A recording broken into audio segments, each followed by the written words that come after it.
নবম শ্রেণীর প্রিয় শিক্ষার্থীরা কেমন আছো? সবাই আশা করি অনেক ভালো আছো। আজকে হচ্ছে তোমাদের ইতিহাস ও সমাজবিজ্ঞান বই থেকে 129 এবং 130 নম্বর পৃষ্ঠায় যে ছক দেওয়া আছে বা প্রশ্নগুলো দেওয়া আছে সেগুলো সমাধান করব।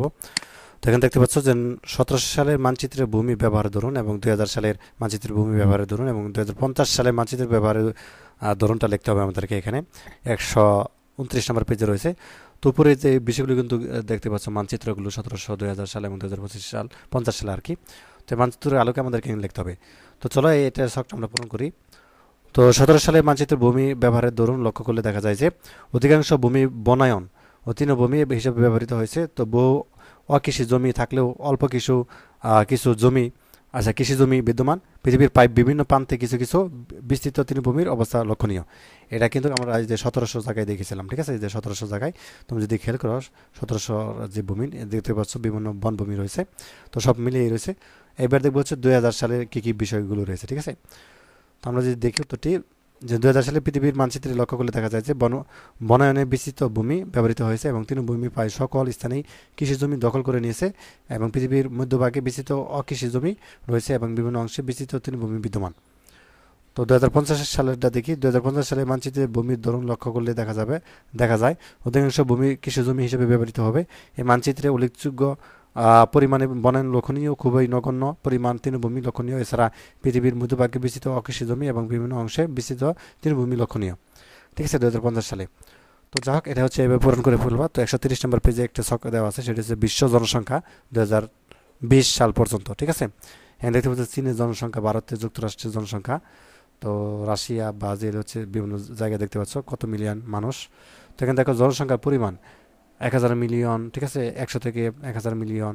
দেশের নাম দিতে হবে, মহাদেশের নাম, ভূমি ব্যবহার পরিবর্তন স্বরূপ ফলাফল ও দেশের প্রেক্ষাপট কী কী পদক্ষেপ নেওয়া যেতে পারে। তো 130 নম্বর পেজের আমরা হচ্ছে ছকটা পূরণ করে ফেলি। তো চলো দেখা যাক। তো আমরা হচ্ছে এইভাবে পূরণ করতে পারি। আমি যদি তোমাদের দেখাই, যেমন জনসংখ্যার পরিমাণ, তাই না? 1000 মিলিয়ন।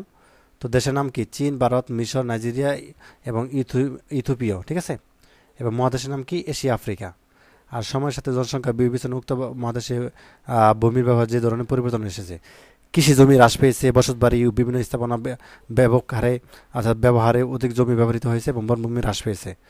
আর 100 থেকে 1000 মিলিয়নের মধ্যে রয়েছে রাশিয়া, যুক্তরাষ্ট্র, ব্রাজিল। আর ইউরোপীয়, এশিয়া, উত্তর আমেরিকা এবং দক্ষিণ আমেরিকায় এই মহাদেশে অবস্থিত এই দেশগুলো। এবং বনভূমি হ্রাস পেয়েছে, কৃষি জমির পরিমাণ হ্রাস পেলেও অবকাঠামো নির্মাণ ভূমিকা ব্যবহার বৃদ্ধি পেয়েছে। এবং 50 থেকে 100, যেমন কানাডা, অস্ট্রেলিয়া, আর্জেন্টিনা, আলজেরিয়া। মহাদেশ কোনটা? ওশেনিয়া, উত্তর আমেরিকা এবং দক্ষিণ আমেরিকা। আর বনভূমির পরিমাণ হ্রাস পেয়েছে এবং তৃণভূমি ব্যবহার বৃদ্ধি পেয়েছে এবং অবকাঠামো নির্মাণে ব্যবহার পেয়েছে। আর 25 থেকে 50 মিলিয়ন যে সব দেশ, সেগুলো কি? যুক্তরাজ্য, ফ্রান্স, থাইল্যান্ড, ভেনেজুয়েলা, কাজাখস্তান। তো ইউরোপ এবং এশিয়া, দক্ষিণ আমেরিকা, এসব মহাদেশ, এগুলো দেশ অবস্থিত এবং বনভূমির পরিমাণ কমেছে এবং অবকাঠামো নির্মাণে ভূমির ব্যবহার বেড়েছে। আর 5 থেকে 50, তাই না? দুঃখিত, 5 থেকে 25 মিলিয়ন। তো অর্থাৎ মিলিয়ন। তো এখানে দেখো যে বলিভিয়া, নরওয়ে, সুইডেন, নিউজিল্যান্ড। তো দক্ষিণ আমেরিকা এবং ইউরোপ, ওশেনিয়া। এবং জনসংখ্যা বৃদ্ধির সাথে সাথে বনভূমি হ্রাস পেয়ে অবকাঠামো নির্মাণ তুলনামূলক বৃদ্ধি পেয়েছে। আর 5 মিলিয়ন, যেমন গ্রিনল্যান্ড আছে, আইসল্যান্ড এবং কি মরিতানিয়া, নামিবিয়া, বস্তিনিয়া, ঠিক আছে? অর্থাৎ Botswana, Mongolia, Europe, Africa, Asia.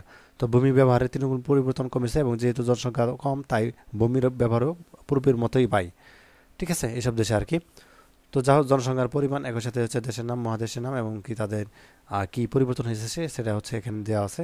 তো এই ছিল আজকের ক্লাস। তো ধন্যবাদ সবাইকে ভিডিওটি দেখার জন্য। আল্লাহ হাফেজ।